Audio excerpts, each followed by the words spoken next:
Saudara, bursa gubernur Jakarta mulai mengerucut ke beberapa nama. Selain nama Anies Baswedan, Ridwan Kamil, kata Ketua Umum Partai Golkar ini sudah OTW Jakarta. Akankah ini jadi persaingan sengit untuk merebut kursi Jakarta 1?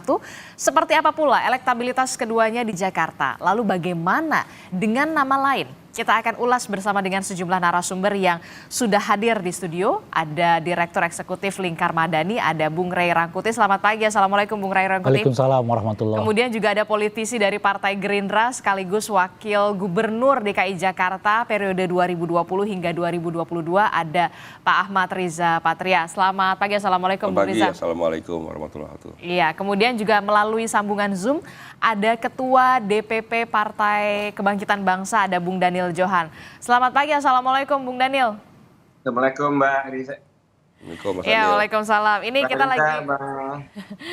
kita lagi membahas bagaimana Pilgub Jakarta yang kemudian sudah mulai memanas. Ada sejumlah nama yang kemudian sudah mencuat ini. Salah satunya adalah nama Anies Baswedan dan juga Ridwan Kamil. Saya senang betul karena ada perwakilan dari Partai Gerindra yang akhirnya datang juga ke studio, ada Bung Riza. Bung Riza, ini kan kalau kita melihat ya, Jakarta ini masih menjadi magnet politik. Utamanya bagi para politisi, partai politik begitu ya, masih menjadi magnet walaupun memang IKN sebentar lagi begitu. Nah, kalau dari Partai Gerindra sendiri memang sudah mantap untuk mengusung Ridwan Kamil, ataukah kemudian ada nama lain? Katanya juga ada nama Bung Riza Patria juga nih yang kemudian juga dipertimbangkan, Bung Riza. Ya, jadi mengenai nama, saya ini kan kebetulan Ketua DPD DKI Jakarta.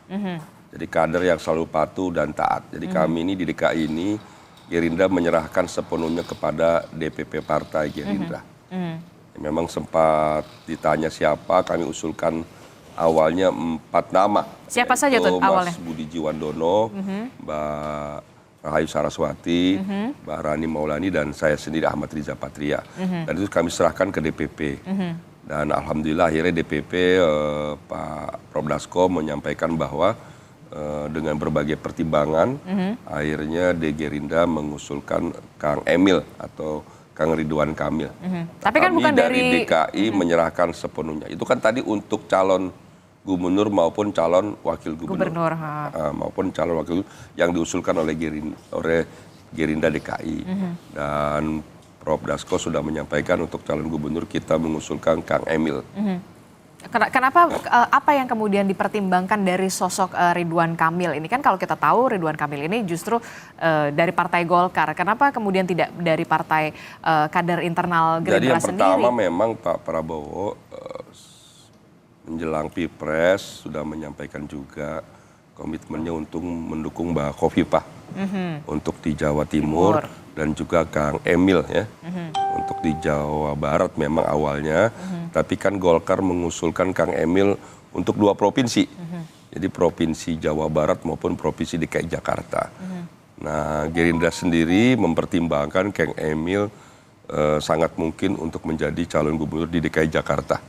Karena beliau kan pernah jadi wali kota di Kota Bandung, pernah menjadi gubernur di Provinsi Jawa Barat selama 1 periode, dan memiliki banyak prestasi. Dan saya pribadi melihat beliau ini kan engineer ya, arsitek. Di Jakarta ini membutuhkan pemimpin tidak hanya yang memiliki visi atau visioner, tapi juga pemimpin yang mampu menyusun program yang strategis dan taktis, mampu mendelivery. Dan kerja-kerja teknis juga dibutuhkan di DKI Jakarta. Apalagi ke depan ini, 5 tahun ke depan ini, salah satu yang penting adalah bagaimana proses ya pemindahan ibu kota dari Jakarta ke IKN, saya kira. Di samping itu juga kita harapkan pemimpin ke depan bisa linear atau sejalan dengan program-program pemerintah pusat. Dan Kang Emil juga saya meyakini bahwa punya kemampuan yang baik ya untuk dapat menjadi Gubernur DKI Jakarta. Sebagaimana kita ketahui selama memimpin Kota Bandung dan Provinsi Jawa Barat, Kang Emil merupakan prestasi yang banyak sekali. Oke, kita tidak bisa menutup sebelah mata ya kalau memang nama Ridwan Kamil ini memang cukup moncer begitu ya, bahkan di Jawa Barat dan juga level nasional begitu. Nah, Bung Riza, ini kan kalau kita melihat ya, bahkan Ketua Umum Partai Golkar sudah mengatakan, Pak Erlangga, kalau RK ini sudah OTW Jakarta. Ini ada kabar katanya jangan-jangan mau duet sama Bang Riza juga nih, benar nggak? Enggak, jadi kalau soal duet itu kami serahkan kepada pimpinan partai ya. Kami ini, apalagi saya pribadi, tidak pernah minta-minta, apalagi manuver, kasakusuk ya. Kami kader Partai Kendiani dilatih, dididik untuk menjadi kader yang patuh, yang taat, yang tertib lah. Apalagi dalam agama Islam itu tidak baik ya. Seseorang muslim itu meminta-minta, mencari-cari jabatan. Jabatan itu amanah dari Allah. Jadi saya pribadi dan kami semua, tidak hanya saya, semua kader Partai Gerindra, saya kira harus patuh dan apapun nanti yang menjadi keputusan partai. Dalam hari ini memang kewenangan DPP partai. Ada Pak Prabowo, Pak Dasko, Pak Muzani, Pak Hasim dan lain-lain lah di situ. DPP banyak sekali. Kepengurusannya kami ini di DKI Jakarta akan patuh dan taat. Tidak hanya mengusung, mencalonkan, tapi juga memperjuangkan dengan segenap sumber daya yang kami miliki untuk memenangkan. Sebagaimana dulu 2012 ya, Gerindra DKI Jakarta bersama seluruh relawan dan lain-lain bisa memenangkan Pak Jokowi Ahok melawan incumbent ketika itu, Pak Fauzi Bowo yang menurut berbagai survei dan pengamat pasti menang. Kami hanya didukung oleh Gerindra bersama PDIP, 2 partai. Selebihnya partai lain mendukung Pak Fauzi Bowo. Sebaliknya, ketika 2017 Partai Gerindra bersama Partai PKS mengusung Mas Anies dan Mas Sandi dan menang, juga melawan semua sisa partai. Dan ketika itu juga survei-survei pengamat juga meyakini yang menang adalah Ahok Jarot. Nah, mudah-mudahan insya Allah dengan keberkahan Allah 2024 siapapun nanti yang diusung oleh Partai Gerindra, insya Allah Kang Emil bersama siapapun nanti. Bersama kader Gerindra juga. Ya nanti siapapun yang diputuskan oleh partai, insya Allah juga bisa memenangkan Pilkada DKI Jakarta. Oke, saya bertanya dulu berarti sama PKB begitu. Nah, PKB ini kan yang sudah selangkah di depan begitu ya, tampaknya DPW PKB Jakarta bahkan sudah mengusung nama Anies Baswedan. Nah, ini di DPP pembicaraannya bagaimana? Apakah sudah tinggal menunggu momentum saja untuk mengumumkan DPP atau seperti apa, Bung Daniel Johan? Ya, makasih Mbak. Salam buat semua abang kita. Ya, jadi setelah menerima aspirasi dari tingkat wilayah, tentu saat ini DPP melalui Des Pilkada Pusat sedang memproses ya, sekarang ini mungkin sedang bagian dari juga menyusun jadwal UKK ya. Nanti kalau misalkan jadwal UKK sudah ada, tentu akan disampaikan kepada Pak Anies langsung dan itu menjadi salah satu proses. Nah, nanti seperti apa final dari pemprosesan ini, ya kita tunggu hasilnya nanti.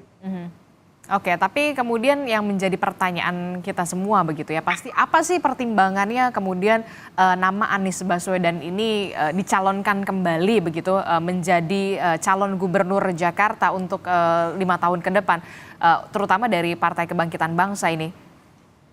Ya, pertama ini adalah hasil dari rapat kerja konsolidasi Des Pilkada PKB DKI ya, lebih dari seminggu yang lalu ya.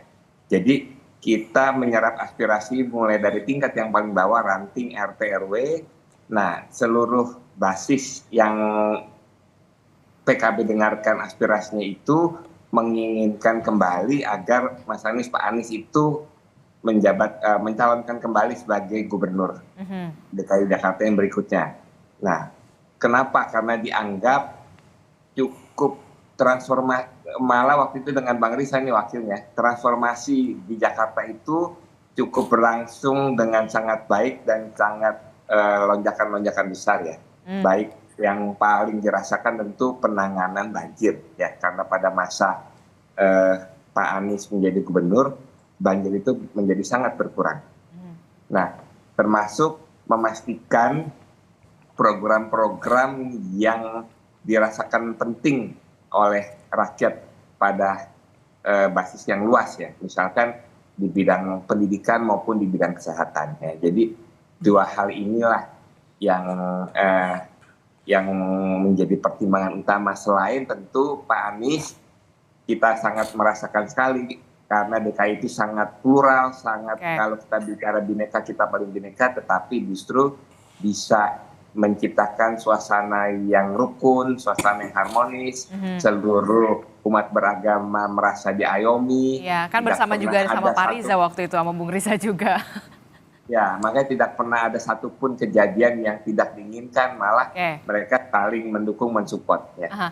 Nah, kalau oke lah, kalau misalkan kita sudah melihat nama cagupnya itu dari DPW PKB adalah nama Anies Baswedan. Nah, kemudian yang sedikit menggelitik saya adalah nama Kaesang Pangarep yang juga disebutkan oleh Ketua DPW PKB Jakarta ini. Nah, ini gimana ini nantinya koalisinya? Mungkin nggak? Sebenarnya posisi PKB itu kan terbuka ya dengan seluruh usulan wakil dari nanti partai-partai yang akan mendukung dan bergabung ke dalam koalisi yang akan mendukung Pak Anies. Nah, waktu itu yang baru berkomunikasi adalah dengan PSI ya. Tentu PSI akan mengajukan Kaesang nanti, Mas Kaesang ya. Tentu posisi kita terbuka. Tetapi kan kita PKB ini bukan menjadi penentu segalanya. Artinya kita akan mendengarkan masukan-masukan dari nanti partai-partai yang akan bergabung. Ya. Nah, termasuk partai apapun misalkan yang nanti mereka juga akan mengusulkan wakil. Nah, proses itulah yang nanti akan kita rembuk bersama, kita akan musyawarahkan, kita akan melihat masing-masing keunggulan dari yang mereka usulkan nanti. Sejauh ini kan baru dengan PSI, Nasdem bagaimana dan PKS ini kan. Kalau kita melihat PKS ini kan juga rekan koalisi Anda begitu PKB di Pilpres begitu. PKS bahkan raihan suaranya ini pertama di Jakarta. Ya, kita sama PKS dengan Nasdem sangat dekat ya. Tetapi kita dorong ya agar di tingkat wilayah mulai dilakukan komunikasi yang intensif. Nah, sehingga karena sekarang ini persoalan wakil belum dibahas, karena kalau begitu sudah muncul tentu kita akan bahas bersama dengan Pak Aniesnya langsung ya. Nah, di situ kita akan melakukan proses musyawarah, proses melihat saling bagaimana yang paling kuat, yang paling cocok. Nah, tetapi sejauh ini yang harus kita wujudkan adalah koalisi terbentuk, dukungan itu nyata sehingga perahu yang dibutuhkan itu mencukupi. Oke, termasuk juga UKK yang kemudian harus juga dijalani oleh calon gubernur seperti yang lainnya. Anies Baswedan juga harus melewati UKK ini dari DPP, begitu ya? Ya, itu akan memang tahapannya seperti itu nanti. Oke, saya ke Bang Rey. Bang Rey, ini kalau kita melihat gitu ya, sesengit apa sih kemudian pertarungan di Pilgub Jakarta ini akan berlangsung jika memang RK memang betul-betul nantinya akan maju di Pilgub Jakarta, Anies RK? Ya, ini Pilpres tahap kedua. Pilpres tahap kedua. Kenapa Anda menyebutnya Pilpres tahap kedua? Ya, karena petanya nanti akan seperti di Pilpres. Cuma yang kita akan lihat itu adalah nanti PDI akan kemana gitu. Apakah PDI akan mencalonkan sendiri? Karena kan PDI itu tinggal butuh sekitar 3-4 kursi lagi kan. Dia bisa dapatlah dari mana, kira-kira begitu. Atau bisa saja kemudian PDIP dengan PKS gabung. Mereka nggak membutuhkan figur. Karena dua partai ini kelihatan di Jakarta itu cukup solid pemilihnya. Alias siapapun yang mereka dorong, pemilihnya akan tetap bersama mereka gitu. Nah, kalau mereka gabung, itu menjadi kekuatan tersendiri. Nah, artinya apa? Artinya Anies juga akan kehilangan basis yang cukup kuat tuh.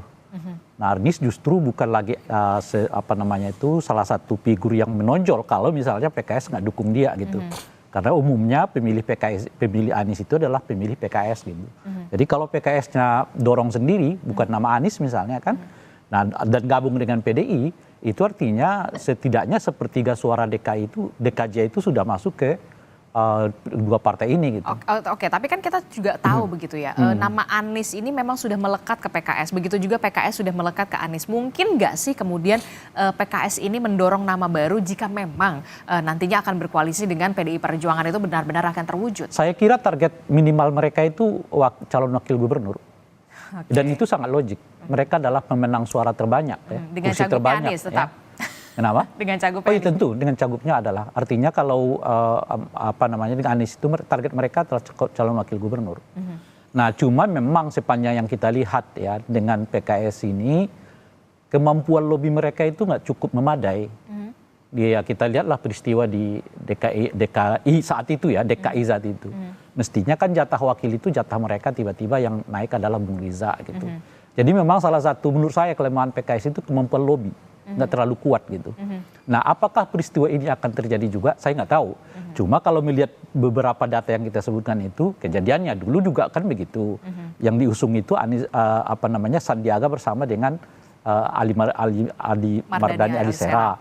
Tapi tiba-tiba Anies masuk, Mardani keluar, Sandiaga masuk, ya kan? Jadi setidaknya dua peristiwa di DKJ ini, sebelumnya DKI gitu ya, kemampuan lobi PKS itu lemah sekali. Dan 2 kali itu mereka loss gitu ya.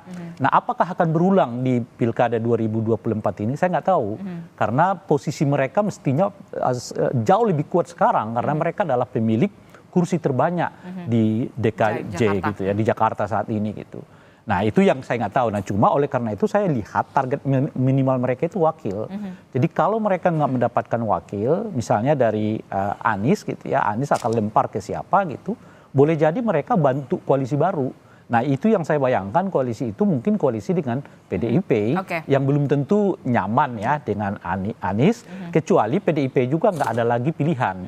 Nggak ada pilihan itu. Melihatnya realistis dan juga elektoral. Ya, karena begini, kalau RK dipasangkan dengan Kaesang, itu kan itu yang saya sebut pilpres tahap kedua gitu ya. Artinya tujuan PDIP itu bukan lagi sekedar mendorong kader, tapi memastikan bagaimana dominasi keluarga Pak Jokowi ini tidak terlalu banyak di dunia politik.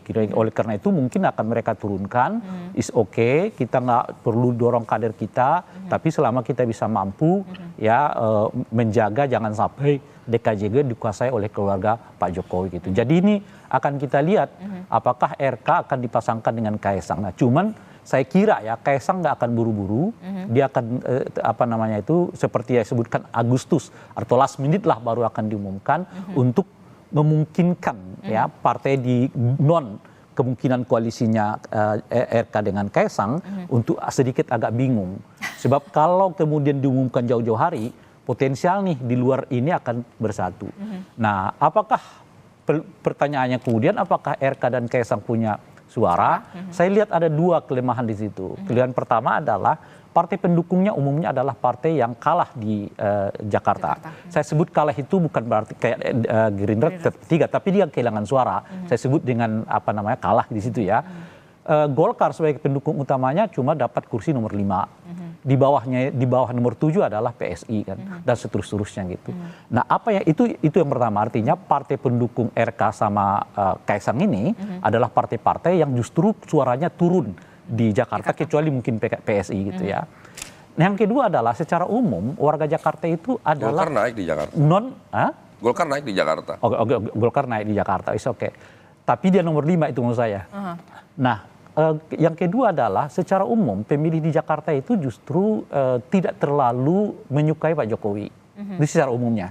Ya kan, oleh karena itu kita lihat tadi di perolehan suara kan, umumnya partai-partai pendukung Pak Jokowi itu atau Pak Prabowo dengan Gibran itu relatif tidak mendapatkan suara signifikan. Tapi Prabowo menang di Jakarta. Ya, Prabowo menang sedikit. Orang semua menyangka Anies yang menang, tapi faktanya Pak Prabowo yang itu menang. yang saya sebut tadi. Mengapa PDI nggak ada pilihan?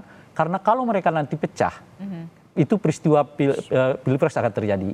Nah, oleh karena itu mereka perlu bersatu. Sebab kalau mereka pecah, suara jadi 2. Gitu kira-kira. RK dan Kaesang bisa menang. Oleh karena itu harus disatukan nih. Sebab kalau disatukan suara Anies dengan suara katakanlah misalnya Ganjar, kan mereka menang di Jakarta. Kalau disatukan gitu. Nah, oleh karena itulah saya sebutkan tadi kembali ke analisa pertama. Jangan sampai kalau kemudian RK dengan Kaesang dipasangkan, saya kira PDI pilihannya adalah bergabung dengan Anies lah ya. Nah, soal siapa wakil gubernurnya, ada 2 kemungkinan. Kalau tidak dari PKS, bisa saja dari PDI Perjuangan. Nah, di situ nanti negosiasinya. Anda sepakat dengan analisa yang dikatakan oleh Bung Ray Rangkuti soal Jakarta ini, apalagi khususnya dengan koalisi partai politik yang mengatakan kalau misalkan Kaesang ini memang di detik-detik terakhir begitu? Ya kalau soal itu kan kewenangan Mas Kaisang sama PSI-nya. Kita mendengar sendiri di media beberapa hari yang lalu menyampaikan nanti akan disampaikan di bulan Agustus. Kebetulan memang bulan Agustus itu tanggal 26 ya. Kalau tidak salah sampai tanggal 29 adalah batas waktu atau waktu pendaftaran calon gubernur atau calon pilkada di seluruh Indonesia. Ya kita tunggu saja ya. Tentu tuh Mas Kaisang kan sedang mempertimbangkan secara matang dan masak apakah maju atau tidak ya, kita hormati pilihan-pilihan pribadi maupun pilihan partai lain termasuk partai PSI. Oke, nah kalau misalkan nama RK sendiri ini kan kalau kita tahu memang dari Golkar begitu ya, memang punyanya Golkar begitu. Ada juga kabar yang mengatakan ini sebenarnya Golkar dan Gerindra ini lagi tarik ulur. Golkarnya maunya di Jawa Barat, sementara Gerindra maunya di Jakarta. Benarkah demikian? Jangan dijawab dulu. Usai jeda tetaplah bersama kami di Sapa Indonesia Pagi.